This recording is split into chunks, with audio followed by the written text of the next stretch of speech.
Physiotherapy जो है वो क्यों ज़रूरी है और किन लोगों को रिकमेंड की जाती है? फिजियोथेरेपी जो है ना वो जरूरी नहीं है कि सिर्फ जो जिनको पेन है वही करें। फिजियोथेरेपी बेसिकली फिटनेस के लिए भी हम लोग कर सकते हैं। अगर नॉर्मली किसी को पेन है और उससे जो एक्टिविटी करवाई जाती है वही सेम तो नहीं होती? नहीं, सेम नहीं होती। फॉर एग्जांपल किसी को ऑस्टियोआर्थराइटिस हो गया तो उसके लिए हमारे प्रोटोकॉल अलग हैं, ट्रीटमेंट प्रोटोकॉल अलग है। बंदा बिल्कुल ठीक है लेकिन उसकी 8 आवर्स वर्किंग है, बैठना सिटिंग का उसका काम है, बैठ के उनकी क्या होता है कि जॉइंट्स में पेन आने लग जाती है, बैठ के उनकी बैक पेन आने लग जाता है, उनकी नेक पेन आने लग जाता है। तो उस चीज को काम करने के लिए जो हम लोग बताते हैं वो टोटली डिफरेंट चीजें हैं। वो सर स्ट्रेचिंग आ जाती है, मसल्स की स्ट्रेचिंग आ जाती है। कोई टॉल है, किसी की हाइट अच्छी है तो उसको कमर का मसला हमेशा से रहता है। टॉल जो पर्सन है ना वो क्या करता है कि वो थोड़ा सा लीन फॉरवर्ड होके चलता है। क्या होता है उसका मोस्टली स्लाउच्ड पोस्चर हो जाता है। पोस्चरल इश्यूज बहुत ज्यादा कॉमन है हमारी आजकल, बच्चों में भी कॉमन है, यंग जनरेशन में कॉमन है, because due to usages of mobile. अस्सलाम वालेकुम, मैं हूं आपकी मेज़बान अरूज मलिक। आप देख रहे हैं टीवी टुडे। यकीनन आप सब खैरियत से होंगे व्यूअर्स। एक हमारा यूनिवर्सल जो मसला चलता है, हमारी हड्डियों का मसला हो जाता है, हमें कमर का मसला रहता है, घुटनों का मसला रहता है। और ये मसला सिर्फ अब ये नहीं है कि कोई बुजुर्ग है, कोई एजड है तो उसमें होगा। ये अगर हम नौजवान नस्ल को भी देखें तो ये मसाइल के शिकार नौजवान नस्ल भी है। उसकी वजूहात क्या है? हमारी डाइट, हम अनहेल्दी फूड खाते हैं, हम कुछ ऐसी एक्टिविटीज़ में इन्वॉल्व रहते हैं जिससे हमें ये मसाइल का सामना रहता है। इसी हवाले से हम बात करेंगे। हमारे साथ मौजूद हैं फिजियोथेरेपिस्ट डॉक्टर वहबा। आइए उनसे बात करते हैं और जानने की कोशिश करते हैं कि किस तरह हम विदाउट मेडिसिन थोड़ी सी एक्सरसाइज करके इससे रिलीफ पा सकते हैं। अस्सलाम वालेकुम। वालेकुम सलाम। कैसी हैं आप? अल्हम्दुलिल्लाह, आप कैसी हैं? अल्हम्दुलिल्लाह। अच्छा बताइएगा कि फिजियोथेरेपी जो है वो क्यों ज़रूरी है और किन लोगों को रिकमेंड की जाती है? अच्छा, फिजियोथेरेपी आज मैं एक चीज़ क्लियर करना चाहूँगी। फिजियोथेरेपी जो है ना वो जरूरी नहीं है कि सिर्फ जो जिनको पेन है वही करें। फिजियोथेरेपी बेसिकली फिटनेस के लिए भी हम लोग कर सकते हैं। अपनी डेली सेडेंटरी लाइफ को सुधारने के लिए या उसमें थोड़ी एक्टिव करने के लिए उसमें फिजियोथेरेपी, स्ट्रेचिंग आ जाती हैं, हमारी आइसोमेट्रिक्स आ जाती हैं, मसल स्ट्रेंथनिंग आ जाती है जो हम डेली एक्टिविटी में ऐड कर सकते हैं ताकि हमारी दर्द को कम कर सकें हम लोग, या जो आने वाले हमारे ओल्ड एज में चेंजेस हैं उनको हम लोग ओवरकम, उसको पहले से कंट्रोल करने के लिए। जी क्या उसके लिए क्या डिफरेंट किस्म के आप बताती हैं फिजियोथेरेपी के जो स्टेप्स हैं, पॉइंट्स हैं, या वो ही होते हैं जो अगर नॉर्मली किसी को पेन है और उससे जो एक्टिविटी करवाई जाती है वही सेम तो नहीं होती? नहीं, सेम नहीं होती। अगर देखें ना, अगर किसी को बीमारी है, फॉर एग्जांपल किसी को ऑस्टियोआर्थराइटिस हो गया तो उसके लिए हमारे प्रोटोकॉल अलग हैं, ट्रीटमेंट प्रोटोकॉल अलग है।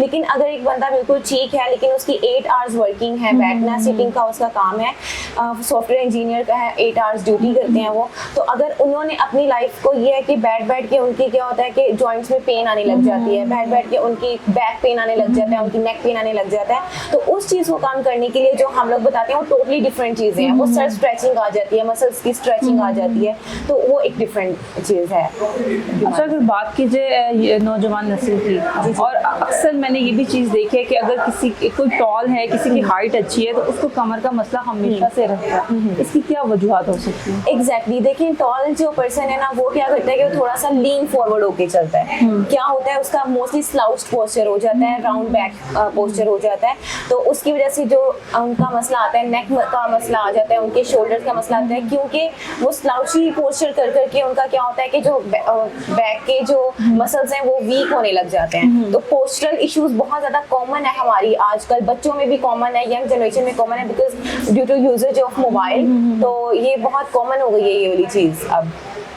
अगर बात कीजिए स्पाइन की, जी तो अक्सर रिकमेंड यही किया जाता है कि इसके ऑपरेशन के अलावा कोई और हल नहीं है। डिस्क का मसला रहता है, कमर के तो बेशुमार मसाइल रहते हैं, तो उसमें आप क्या रिकमेंड करती हैं? रिकमेंड देखें, अगर किसी ऑर्थोपेडिक के पास भी आप जाते हैं तो वो अगर सर्जरी रिकमेंड करते हैं तो surgery is a last option. उससे पहले वो हर कंजर्वेटिव ट्रीटमेंट की तरफ आपको भेजते हैं। तो physiotherapy is the best conservative treatment, जिसमें क्या होता है कि आपको मेडिकेशन भी नहीं लेनी पड़ रही, इसकी वजह से आपके स्टमक के इश्यूज भी नहीं हो रहे, और क्या होता है कि बहुत हद तक ऑलमोस्ट 80% जो आपकी पेन है वो कंट्रोल हो सकती है फिजियोथेरेपी से। क्या होता है कि फॉर एग्जांपल आजकल बहुत कॉमन है डिस्क बल्ज, हम अगर बात करें उसमें क्या होता है कि हमारे जो वर्टिब्रास है उसके अंदर एक कुशन लाइक पैड होता है जिसको हम डिस्क बोलते हैं, वर्टिब्रल डिस्क। वो क्या होता है कि जब आप एकदम से कोई हैवी लोड उठाते हैं या फिर किस इंजरी हो सकती है, कोई स्पाइनल इंजरी हो गई है तो वो रप्चर हो जाती है। तो उसकी वजह से क्या होता है, जिसको हम लेमैन लैंग्वेज में कहते हैं कि मोरों का मसला हो गया है, बहुत ज्यादा कॉमन हो गया है।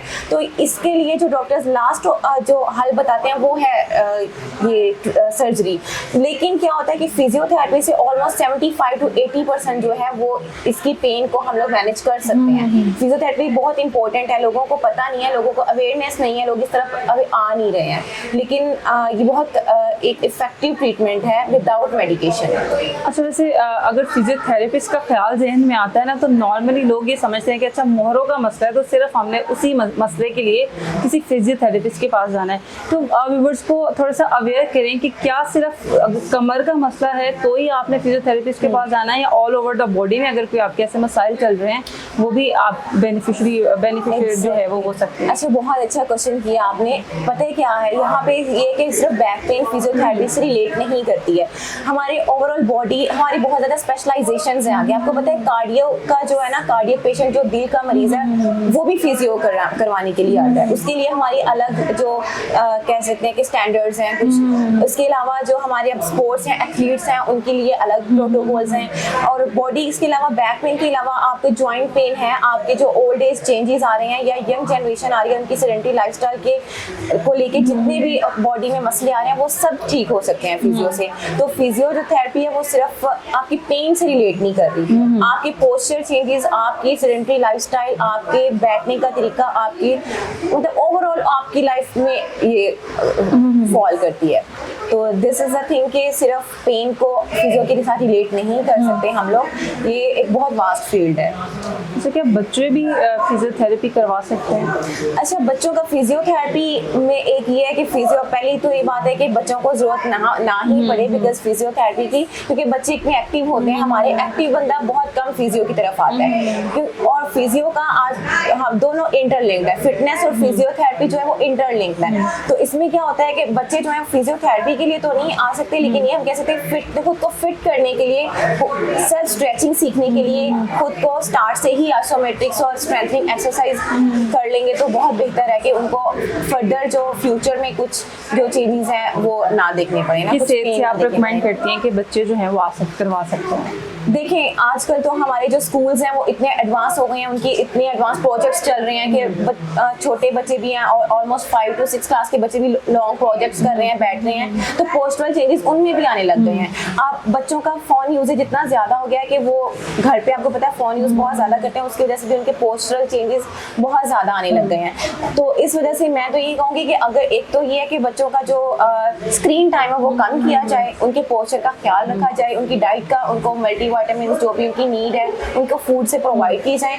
दूसरा ये कि जो बच्चे प्रोलॉन्ग सिटिंग में बैठते हैं, फॉर एग्जांपल अगर गेमिंग भी कर रहे हैं, कंप्यूटर उनका यूजेज ज़्यादा है, तो उनको सेल्फ स्ट्रेचिंग और स्ट्रेंथनिंग की तरफ आना चाहिए। अच्छा, आपने बताया कि जो हार्ट डिजीज पेशेंट्स हैं उनकी भी फिजियोथेरेपी करवाई जाती है, तो उनकी किस तरह से होती है? और वो तो इंटरनल एक मसला चल रहा है, क्या वो इस तरह ओवरकम कर लेते हैं? एग्जैक्टली, देखिए हमारे पास आगे ना डीपीटी के बाद स्पेशलाइजेशन आ जाती हैं। जैसे मेरी स्पेशलाइजेशन वो स्पोर्ट्स है, मैंने स्पोर्ट्स फिजियोथेरेपिस्ट हूँ, तो ऐसे ही आगे कार्डियो फिजियोथेरेपिस्ट होते हैं जो कार्डियक पेशेंट के साथ डील करते हैं। बेसिकली उसमें होता क्या है कि उसमें हम लोग एरोबिक एक्सरसाइज ज़्यादा लेके आते हैं, ऑक्सीजन इनटेक ज़्यादा लेके आते हैं ताकि आपका ब्लड फ्लो अच्छा हो, आपका बीपी वगैरह जो है वो स्टेबल रहे। तो इस तरह से जो फिजियो हेल्प करती है कार्डियक पेशेंट्स को। अच्छा, आपकी स्पोर्ट्स में स्पेशलाइजेशन है, तो स्पोर्ट्स की फिजियोथेरेपी और नॉर्मल फिजियोथेरेपी में क्या डिफरेंस है? नॉर्मल फिजियोथेरेपी है कि आप ओवर बॉडी को आप नॉर्मल फिजियोथेरेपी के साथ भी देख सकते हैं, लेकिन स्पोर्ट्स में ये होता है कि आप लोग जो आपको स्पोर्ट्स इंजरीज हो रही हैं, एथलीट्स को जो इंजरीज हो रही हैं, उनकी जो ड्रिल्स हैं आप उनके साथ भी डील करते हैं। ये डिफरेंस है बस स्पोर्ट्स इंजरी में और फिजियोथेरेपी। आप व्यूअर्स को क्या मैसेज करना चाहेंगे? अच्छा, व्यूअर्स के लिए मेरा ये मैसेज है, जिनका भी सेडेंटरी लाइफस्टाइल है वो खुद के फिटनेस के लिए लेके आए, अपनी ज़िंदगी में फिटनेस का ऐड करें कंटेंट। दूसरा ये कि जिनकी प्रोलॉन्ग सिटिंग है वो अपनी जो वर्किंग आवर्स में ये है कि प्रोलॉन्ग सिटिंग ना करें और खुद को एक्टिव करने के लिए अपने वर्किंग सेटअप में ही आप लोग वॉक करें आफ्टर एन आवर और हाफ एन आवर। और इसके अलावा ये है कि अपनी ज़िंदगी में अपने विटामिन्स और विटामिन डी स्पेशली बहुत ज़्यादा आजकल इसकी है कॉमन कि इसकी कमी की वजह से हमारे यंग एज में जो आप कह रहे हैं यंग अडल्ट हैं उनमें हड्डियों का कह रहे हैं जोड़ों का दर्द आ रहा है, तो ये है कि आप अपने विटामिन का ख्याल रखें, अपनी डेली लाइफ में अपनी हेल्दी डाइट लें और हेल्दी रहें। Thank you. बहुत शुक्रिया आपके वक्त का। व्यूअर्स, यकीनन आपको ये प्रोग्राम बहुत इन्फॉर्मेटिव लगा होगा। इसके साथ ही ये रोज़ मिल्क को दीजिए इजाज़त, मिलते हैं अगले प्रोग्राम में। अल्लाह हाफिज़।